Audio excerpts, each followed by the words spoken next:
Welcome students. Living organisms की अर्थ पर इतनी बड़ी डाइवर्सिटी है और इस डाइवर्सिटी को समझना बहुत इंपॉर्टेंट है। ये आप लोग जान चुके हो। आपको ये भी पता है कि इस डाइवर्सिटी को समझने के लिए बायोलॉजिस्ट कुछ ग्रुप्स फॉर्म करते हैं और इस चैप्टर में हम उन्हीं ग्रुप्स के बारे में बात करने वाले हैं। दोस्तों, आज के लेक्चर में हमें समझना है कि ये जो ग्रुप्स हैं, ये ओवरऑल जो क्लासिफिकेशन होती है, अभी हम इस चीज को समझेंगे ये कैसे बनती है।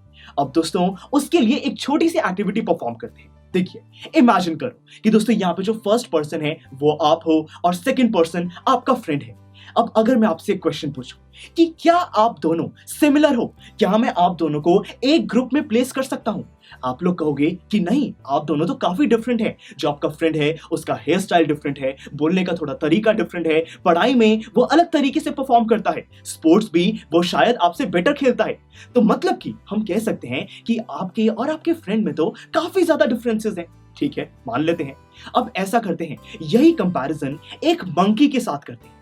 अब स्टूडेंट्स, मुझे बताइए, क्या मैं आपको और मंकी को एक ग्रुप में प्लेस कर दूं? नहीं, आप मुझे कहोगे कि आप अपने फ्रेंड के साथ एक ग्रुप में प्लेस होना चाहोगे। आप और आपके फ्रेंड तो सिमिलर हैं, पर मंकी तो बहुत ही डिफरेंट है। बड़ी सारी चीजें हैं जो कि मंकी कर सकता है, हम नहीं कर सकते, हम कर सकते हैं, मंकी नहीं कर सकता। तो एक ग्रुप में ह्यूमंस को और मंकीज को प्लेस करना तो सही नहीं होगा। बिल्कुल सही बात है।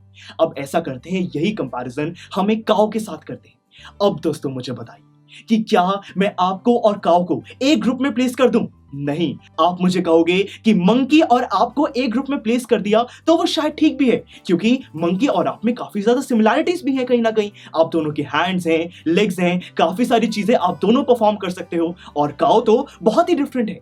तो देखा दोस्तों आपने कि कैसे यहाँ पे अलग अलग चीजों को जब हम सोचते हैं, हमारी ये थिंकिंग बदल रही है कि कौन सी चीजें सेम है, कौन सी चीजें डिफरेंट है। तो मतलब कि एक दोस्तों कंफर्म्ड हमारे पास बेसिस होना बहुत जरूरी है। कुछ पर्टिकुलर क्वालिटी, एक कैरेक्टरिस्टिक होना जरूरी है कि उसी के बेसिस पर हम आगे क्लासिफिकेशन कर सकें। और ये चीज कैसे की जाती है और लिविंग ऑर्गेनिजम्स में ये कौन कौन सी कैरेक्टरिस्टिक्स हैं, उसी के बारे में हम आज के लेक्चर में स्टडी करने वाले हैं। तो फिर चलिए शुरू करते हैं।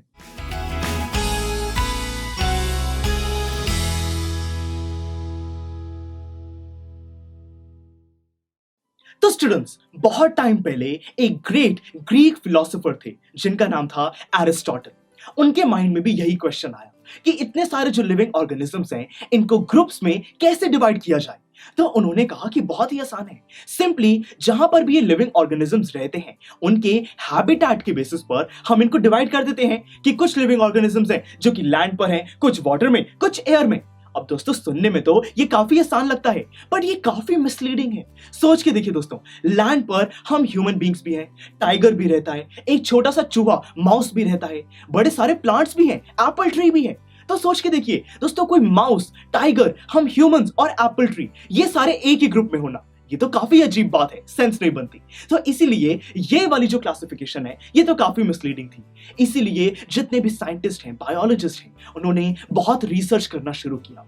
हर लिविंग ऑर्गेनिज्म को माइक्रोस्कोप में बहुत ही अच्छे से स्टडी किया और फिर उन्होंने एक पूरी क्लासिफिकेशन बनाई। किस तरीके से बनाई, मैं आपको एक छोटा सा एग्जांपल देता हूं, समझने की कोशिश कीजिए। देखिए, उन्होंने एक कोई भी लिविंग ऑर्गेनिज्म लिया, उसको जब माइक्रोस्कोप में अच्छे से एनालाइज किया तो एक क्वेश्चन पूछा कि ये जो लिविंग ऑर्गेनिज्म है, इसके अंदर जो भी सेल्स हैं, वो सेल की मेम्ब्रेन प्रेजेंट है? क्या वो मेम्ब्रेन प्रेजेंट है, हाँ या ना? जो भी जवाब मिला, उसके आगे फिर फर्दर जो भी वो सेल्स हैं, क्या वो अकेले एग्जिस्ट करते हैं या फिर ग्रुप्स में हैं? फिर उससे जो आंसर मिला, आगे एक और क्वेश्चन पूछा कि वो जो सेल्स हैं, वो अपना खाना खुद बनाते हैं या फिर कोई और तरीका है खाना बनाने का? अगर वो अपना खाना खुद बनाते हैं तो क्या वो फोटोसिंथेसिस से बनाते हैं? अगर वो अपना खाना फोटोसिंथेसिस से बनाते हैं तो क्या उनकी बॉडी के जो पार्ट्स हैं वो फुल्ली डेवलप्ड हैं? तो देख लो दोस्तों कि कैसे एक सवाल के बाद काफी और उन्होंने सवाल पूछे और उसी से ही बड़े सारे अलग अलग ग्रुप्स बनाए और उसी तरीके से एक पूरी ये क्लासिफिकेशन बनी। एक फ्लो चार्ट की तरह हमारे सामने ग्रुप्स दोस्तों सामने आए। तो दोस्तों, ये तरीका है क्लासिफिकेशन बनाने का। तो मतलब कि हम अपीयरेंस, बिहेवियर, फंक्शन और बॉडी ऑर्गेनाइजेशन की बेसिस पर अलग अलग कैरेक्टरिस्टिक को चूज करते हैं और फिर ये क्लासिफिकेशन बनाते जाते हैं, अलग अलग ग्रुप्स फॉर्म कर लेते हैं। और इस चैप्टर में हम यही चीज स्टडी करने वाले हैं कि ये क्लासिफिकेशन कौन कौन से कैरेक्टरिस्टिक के बेसिस पर फॉर्म की गई है और इसका क्या पैटर्न है।